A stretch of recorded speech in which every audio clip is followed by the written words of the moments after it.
حضور یہ ایک عام طور پہ مطلب عام امپریشن یہ ہے کہ ہم یہ فرض کریں جیسے رسول اللہ کربلا میں تشریف لائے صلی اللہ علیہ وسلم، اس کے بعد ان کی خلافت شروع ہوئی. خلافت کے دور بھی کافی قتل و غارت کا تھا اور بے شمار قتل ہی قتل نظر آتا ہے پوری ہسٹری میں. نہیں اتنا نہیں ہے، میں بتاؤں گا ویسے لگتا یوں ہی زیادہ مولویوں نے خود اٹھایا ہوا اس کو اتنا زیادہ، لیکن پھر بھی لگتا یہ ہے کہ جاتے ہی قتل و غارت اور خون کی ندیاں بہہ گئی ہیں. اٹس ناٹ سو.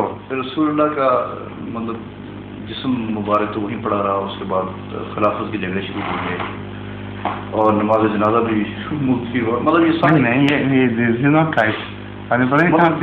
شروع ہوئے جنازے کے متعلق first of all correct your information.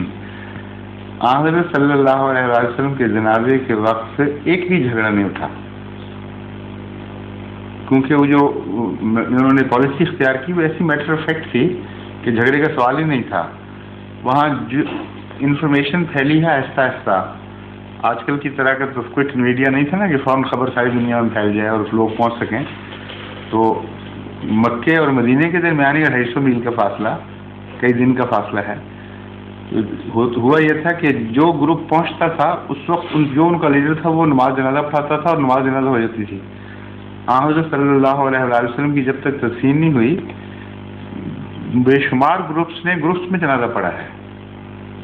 اجتماعی جنازہ جس طرح آج کل کا تصور ہے نا کوئی بڑا لیڈر فوت ہو تو ایک اجتماعی جنازہ، ویسا نہیں ہوا. تو یہ خیال کہ کوئی جھگڑا ہو جنازے پر، یہ نہیں ہوا بالکل. اور حضرت ابوبکر رضی اللہ تعالیٰ عنہ کی خلافت پر تو پورا مدینہ کا پورا اتحاد تھا. ظہور مہدی آخر زمان